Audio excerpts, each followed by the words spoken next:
Hey, what's up guys? UrAvgWarGamer is back with another video of our warships, and in this video we will be taking a look at the newest things that are right now in the third week of update 14.7. I have previously made two videos about this update in which I have explained all the things that you need to know for that particular time. Now we do have some new things, like for example we have the La Pampa event going on, which a lot of players do want to know that whether they should pick it or not. I will come and check that out in the army, and we will then decide and find out whether those resources that you are about to spend or something like that, is it even worth looking at that event itself, because it's going to cost you a lot. And also you do have the opportunity to play the next operation for In the Name of Tomorrow, which is going to be Pacific Offensive. So we do have bots, we fight against them, and we do have 4 nations. So I will also going to recommend the ships that you definitely need to pick for completing and getting stars that you need to do in order to get the San Diego. Obviously we will talk about that and all the other things, so be sure to hit a like and subscribe, and let's talk about it without wasting any time. So we do have the option to play only tier 8 and tier 9, and obviously everyone, and literally everyone, should only touch tier 9 because, you know, tier 9s are having more firepower and better overall, you know, performance compared to tier 8s. So there is no question about even picking tier 8s, okay? So let's talk about tier 9s. I think the best pick out of all in the Pacific Offensive is gonna be a ship that has secondaries. Now unfortunately we don't have Germans. We have the USA that have very limited secondary battleships. Yes, we do have, but usually they are not in the factory, they are in the premium one. We will talk about that. Then we have British ships that you can pick. Then we have French ships, and last but not the least we have Commonwealth. So out of all, the best ship for Americans has to be the Georgia.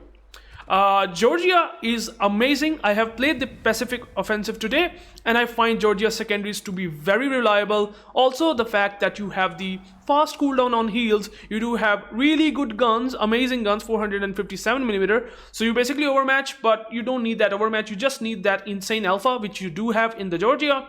Good range, good speed. By the way, it has probably the best speed in the game for a battleship. So yeah, you can reposition yourself fairly well.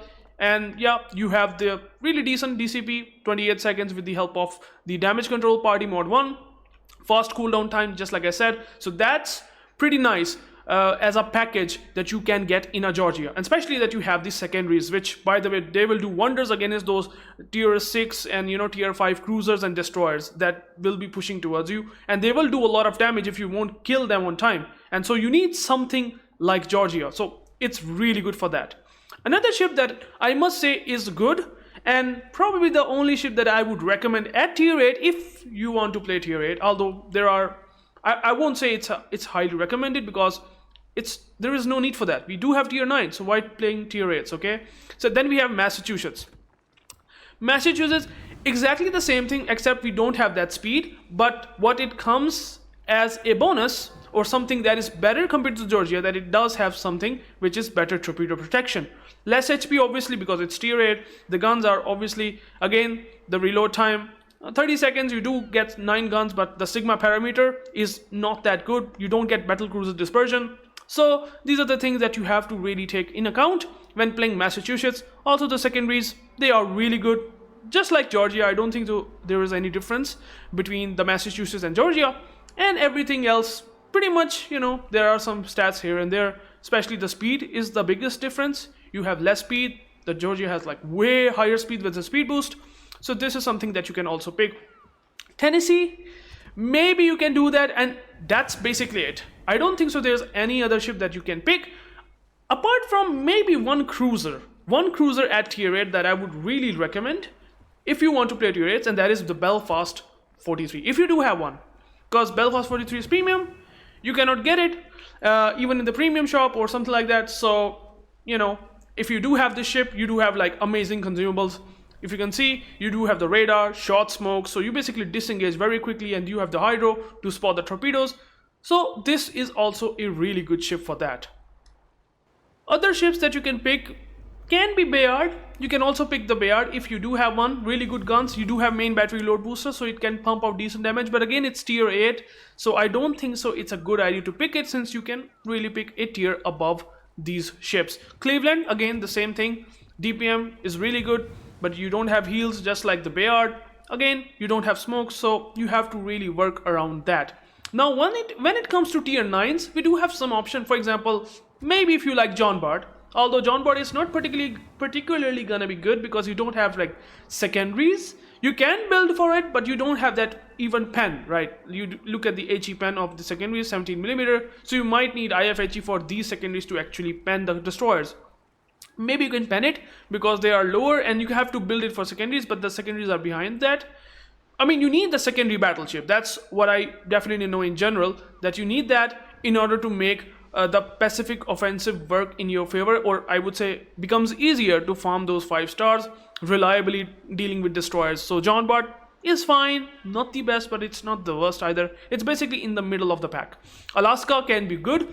Illinois can be really good, by the way. Illinois, you can buy it for research points. You don't have any issues whatsoever. Now, why Illinois? Because it's battleship armor combined with cruiser guns means you have insanely good DPM. So if the cruisers are pushing you, you can farm them with really good reload time on the gun. So this can be a very good option if you are thinking of picking a battleship.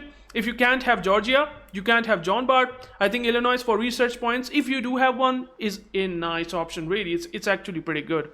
And then maybe the Marlboro, if you do have one, because again, very good reload time, a lot of guns, 16 guns, but you do have the broadside, and there are tier 7 battleships like Nagato, Mutsu. They tend to citadel you, they shoot at the belt. So yeah, there's something that you have to face in Marlboro, which is taking huge damage if you broadside, even in the operations. Alaska can be a really good option, but again, if you do have Alaska, sure, that's really good. Battlecruiser dispersion, really good pen angles, can work in your favor. You do have radar, hydro combo. What also is good is the Tulsa. Now Tulsa is available for coal, and you do have Des Moines guns, you do have really good DPM, you do have destroyer dispersion, and you do have, I'm not gonna say the best of the tankiness, but 27mm armor is relatively good against maybe the battleships.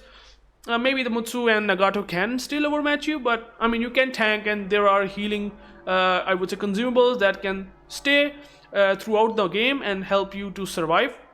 So that shouldn't be a big deal. Now, Venom is also a good option, I would say. A ton of torpedoes if you do have one. Again, it's a rare destroyer. Not everyone will have it, so that I will take as a grain of salt. If no one has it, then it's definitely not possible to recommend that. But I'm sure there might be some players that have the Venom, and that's basically it. Now, there is one ship that I kind of really would like to recommend, and that is going to be Alsace. If I can show you the Alsace. So there it is. Alsace can be a really good option. They have recently buffed the reload time. You can build it with main battery guns and also build it with secondaries.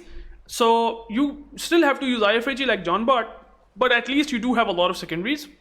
And back then, when it used to be around 2016 and 17, Alsace used to be an amazing battleship with having that really good secondaries. You can still build it with IFHE and can pen, but I hope that Hatsuharu, those are very, tier 8, tier 5 destroyers that you usually find in the operation, you can actually pen them with these secondaries. I might need to check it, but I think you can maybe try the Alsace with secondaries and with really good guns. And at close quarters, you will have a lot of shells hitting, because then the Sigma value kind of seems fine at medium ranges. So you will be doing really well. And probably that's it. I don't think so there's any other really good battleship. Maybe you can play carriers, but carriers I will highly recommend that you don't, because they have still limited damage output compared to many battleships, cruisers that you can just play and do really well compared to them. So that's basically it. Pick these ships and you will do fine, to be honest. Now, I'm sure there might be some ships that I have missed. You can always let me know in the comments. I will pin that comment, and yeah, that will help all the community. Now we take a look at the event itself. Now we have this event started, Pacific Offensive, and we have the missions up and running. So all you have to do is to just farm the stars, play the operation. If you need anything, related to how to get all 5 stars, I can make a dedicated video. Just let me know in the comments. But you have to basically farm the I would say the secondary missions, or I would say also the primary missions, and you will eventually complete the 2nd episode, 3rd, 4th, and down to 12th episode.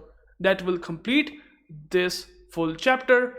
And yeah, that's basically what it is really.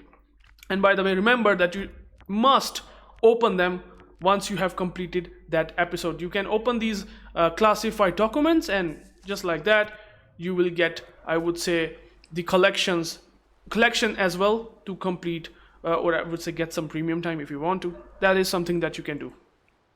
Now let's go to the armory and check out the latest event, and obviously that is the La Pampa one, where they are giving us the La Pampa. Let's see what it gives us.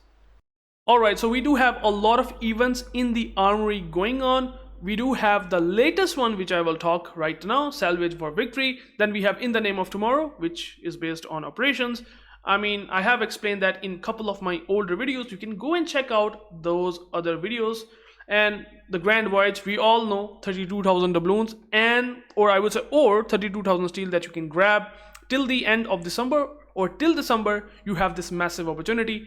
So something that I'm just giving you guys as a summary. So I mean, I can't explain that more in detail because I have already explained that. So let's go to the Salvage for Victory and take a look at this event.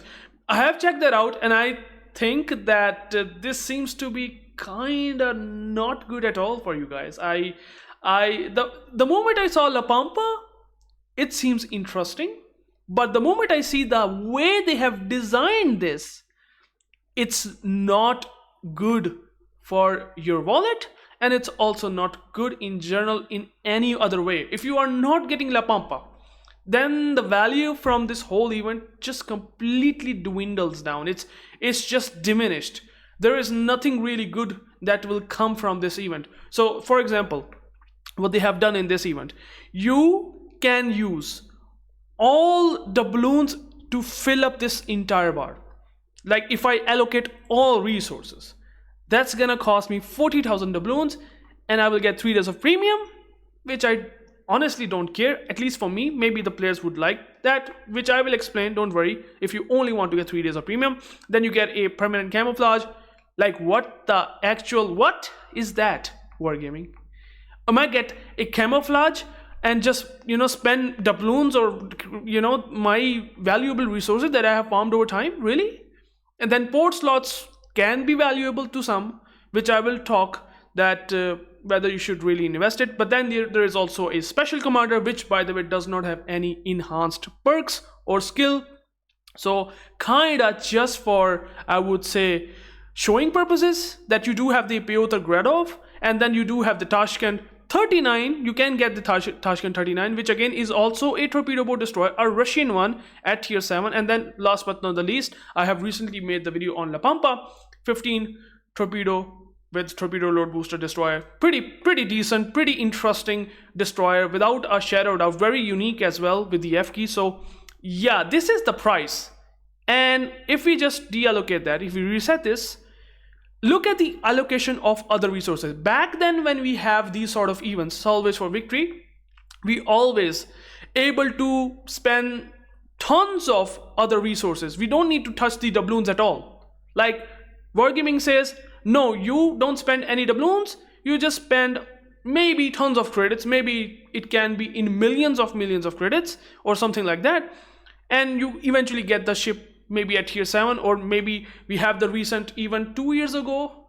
I'm not gonna say recent, it was a long time ago, and we have that Kitakami event. So yeah, they don't ask you for doubloons. So if you allocate all those resources, as you can see, if you use 9.2 million credits, you will only able to fill up 5%, because it's kind of saying that you can only use to fill up 5% of the full bar, 5% with credits, and it's gonna cost you 9.2 million credits. If you use, I would say, Elite Commander XP, you allocate all, which will increase the bar up to 10%. Now you can get these ships, including the Pyotr Gradov.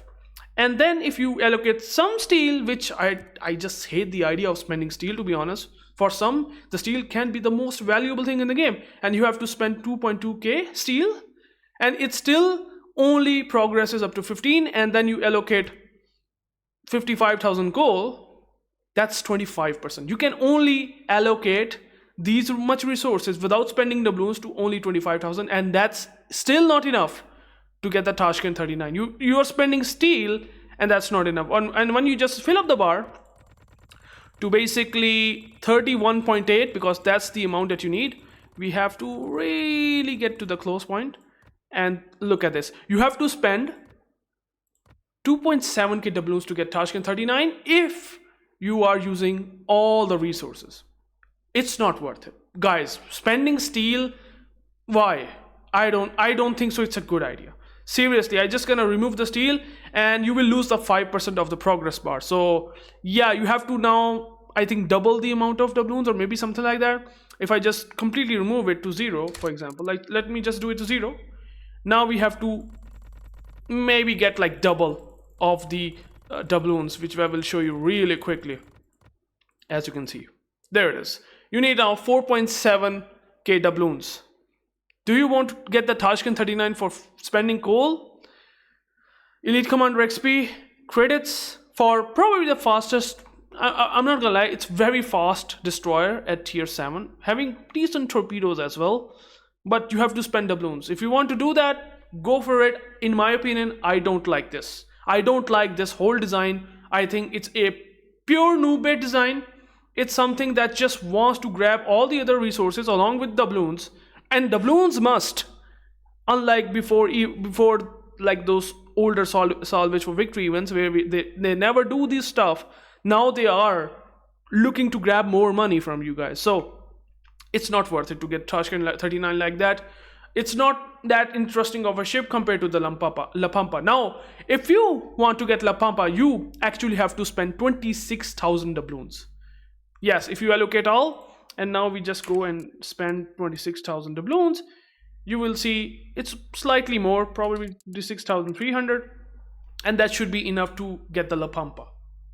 26,300 doubloons almost required to get this ship, along with Tashkent 39, sure. I am telling you guys, if you save these doubloons, okay, you save these doubloons and spend it on Santa crates, you get so many other things, like maybe there's a chance of getting 180 days of premium time, and you can round about going to get like 25 or 26 Santa crates, maybe 28 Santa crates if you're spending 26,000 doubloons on the at December, I would say, on the Santa crates event.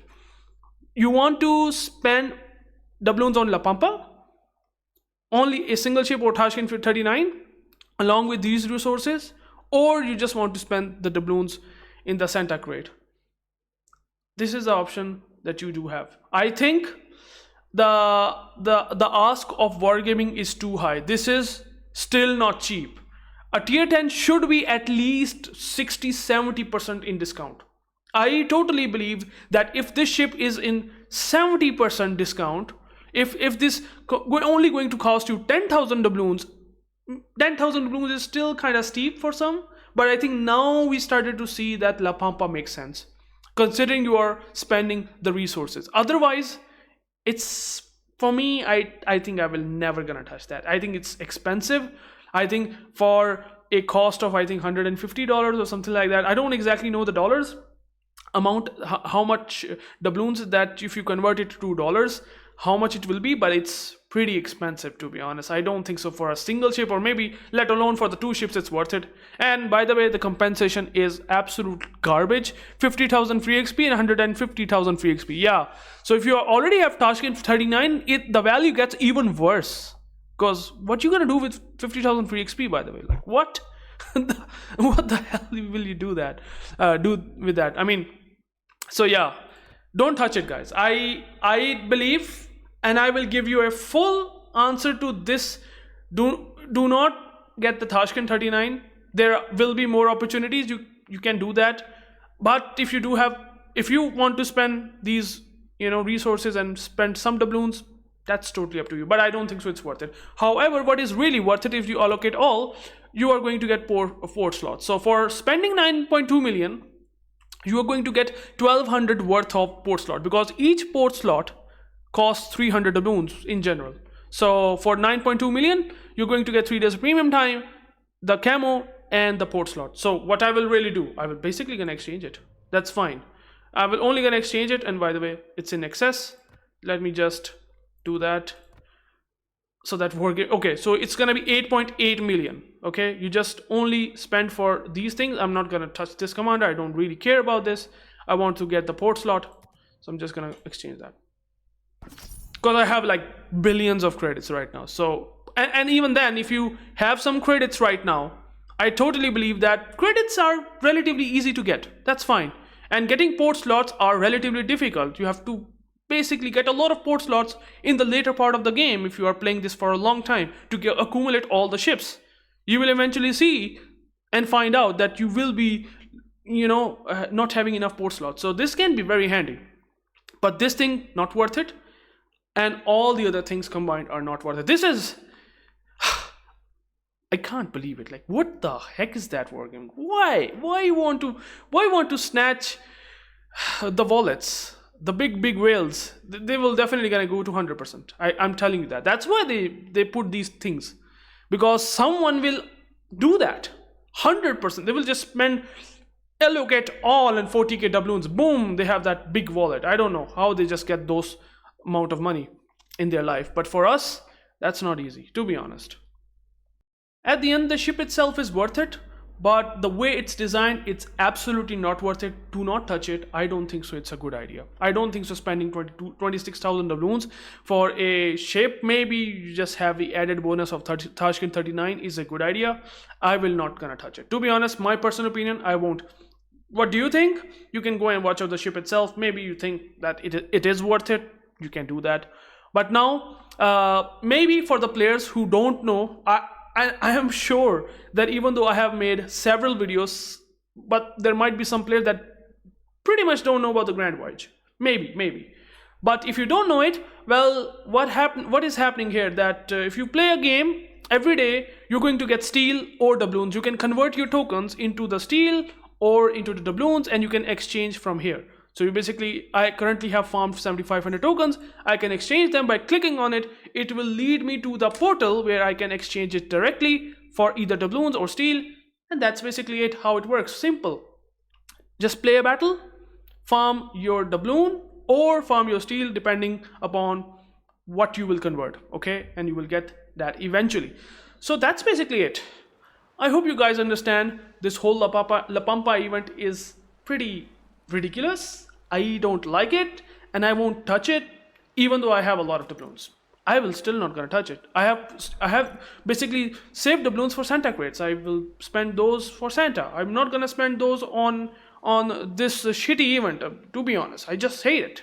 The way they designed it, I'm not gonna touch it. So thank you guys for watching. If you have any questions, let me know in the comments. There is nothing else that kinda is new or added, except maybe the fact that the ranked battles are kinda now reset. Now you can farm some steel if you are playing regularly the ranked battles, which does happen every 2 weeks.